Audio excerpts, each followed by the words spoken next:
Cokrojoyo nembang sambil deres menyadap kelapa.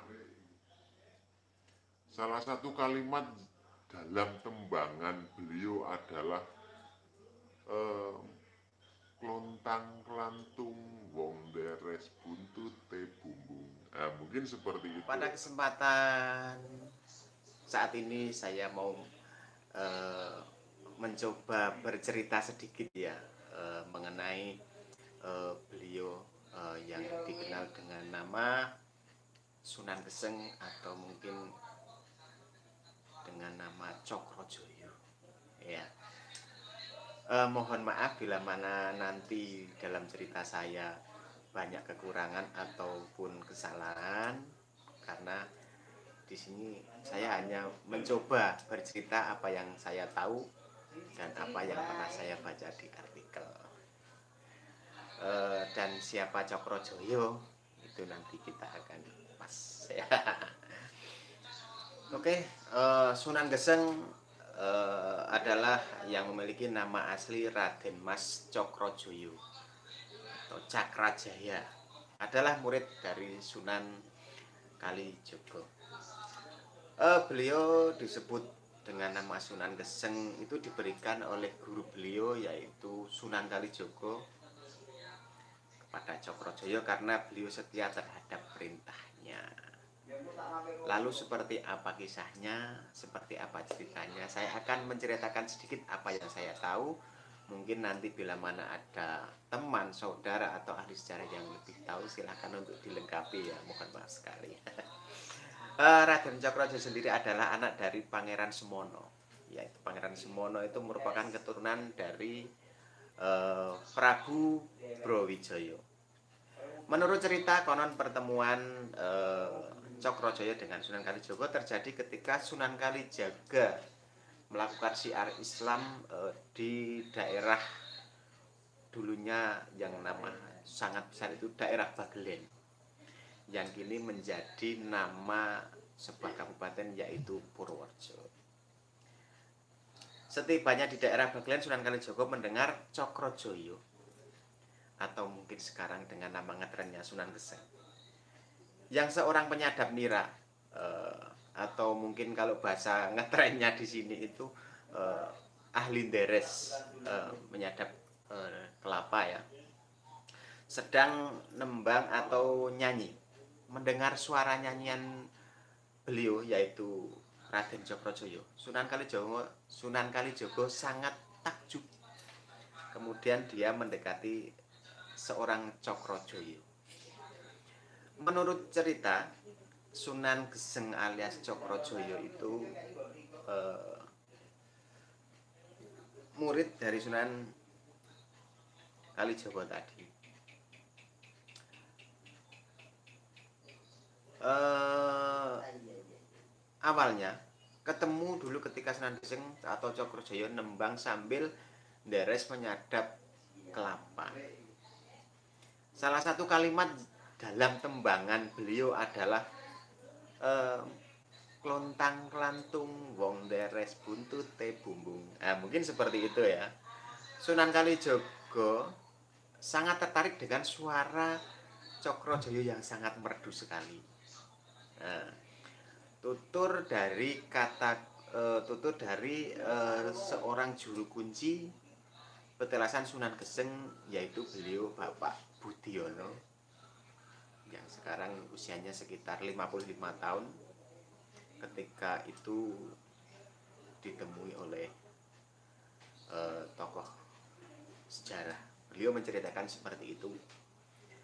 Petilasan Sunan Geseng itu berada di Dusun Katep, Kecamatan Bagelen, Kabupaten Purworejo.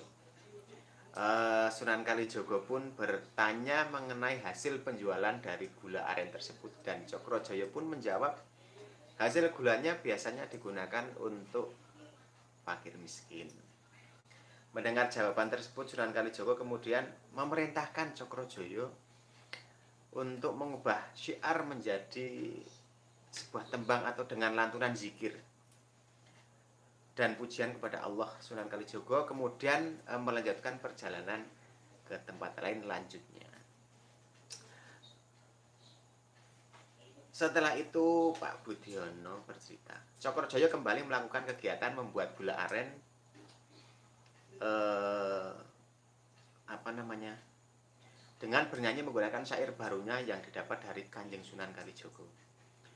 Kemudian Raden Cokrojoyo sangat takjub, eh, sekaligus melihat gula hasil olahannya ternyata menjadi emas batangan pada waktu itu. Wow, keren sekali ya.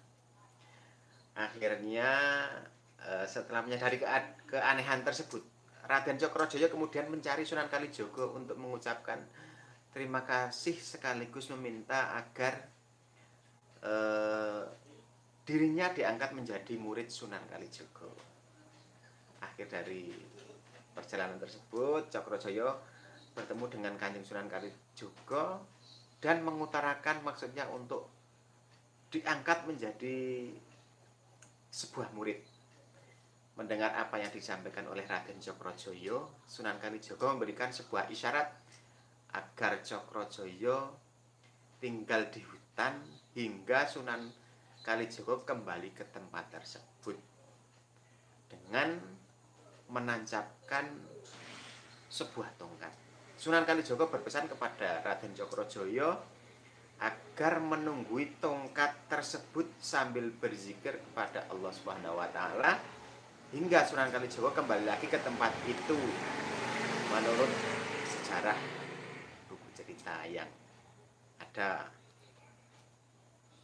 Waktu pun berlalu hingga tempat di mana Raden Cokrojoyo berzikir sambil menunggu tongkat Sunan Kalijogo. Telah tumbuh ilalang dan tumbuhan liar lainnya serta Sunan Kalijogo yang telah lama berkelana teringat kepada calon muridnya yang telah lama ditinggalkannya di hutan tadi sambil menunggu tongkatnya. Maka Sunan Kalijogo pun kembali ke hutan tersebut tapi tak menemukan Raden Cokrojoyo. Karena saking lebatnya tumbuhan itu, karena tak kunjung ketemu, sudah dicari ke sana kemari tidak ketemu, akhirnya pun Sunan Kalijogo membakar hutan tersebut. Nah, dengan kejadian dibakarnya hutan itu untuk memudahkan pencarian, akhirnya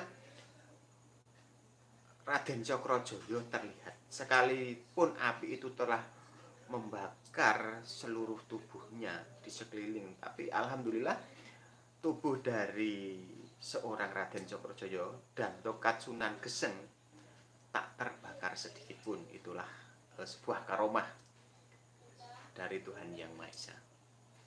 Hanya sebagian bajunya yang terbakar dan tubuhnya nampak agak hitam seperti gosong, dan Sunan Kalijogo menyaksikan kesetiaan dan kekuatan hatinya seorang Cokrojoyo tersebut. Akhirnya sejak saat itu Raden Cokrojoyo dikasih gelar sama gurunya yaitu Sunan Kalijogo dengan gelar Sunan Geseng, atau kalau basa Jawane niku gosong, makanya dinamakan Sunan Geseng. Oleh sebab itulah kenapa seorang Raden Cokrojoyo menjadi Sunan Geseng, karena dari sebuah tragedi pembakaran hutan karena mencari muridnya. Setelah menimba ilmu keislaman dari Sunan Kalijogo, kemudian Sunan Geseng ditugaskan berdakwah di daerah Purworejo, Jawa Tengah dan sekitarnya, seperti Klaten, Yogyakarta, Magelang, Demak hingga Tuban, Jawa Timur. Nah, keberadaan makam Sunan Geseng pun tidak hanya satu menurut cerita, namun juga dapat di beberapa daerah yang masing-masing dipercayai itu adalah tempat makam beliau menurut warga sekitar. Keberadaan petilasan atau tempat Sunan Geseng bertapa dan berzikir itu hingga kini masih dijaga dan dilestarikan. Selain sebagai penanda keberadaan Sunan Geseng yang berawal dari Purworejo, Bagelen, penanda keberadaan Sunan Geseng yang berada di Purworejo itu petilasan yang terletak di ujung bukit di desa Bagelen. Kecamatan Bagelen, Kabupaten Purworejo. Dan sampai saat ini tempat itu masih dilestarikan, dibuka untuk umum, untuk wisata religi berziarah. Dan seperti itulah, dan tempatnya itu masih sangat sakral sampai saat ini. Dan beliau ditunggu oleh seorang juru kunci namanya Pak Budiono, warga sekitar. Nah, seperti itulah kira-kira cerita yang saya baca dari artikel siapa Cokrojoyo itu dan kenapa bisa menjadi Asmo Karim Sunan Geseng. Sekian cerita pendek dari saya. Mohon maaf bila ada tutur kata yang kurang pas, kurang berkenan di hati pemirsa semuanya. Saya menceritakan hanya berdasarkan sebuah artikel. Dan mudah-mudahan dengan cerita pendek ini nanti bisa dikembangkan oleh ahli sejarah yang berada di tanah Jawa ini. Sekian cerita mengenai Cokrojoyo atau Sunan Geseng. Saya akhiri. Wassalamualaikum warahmatullahi wabarakatuh.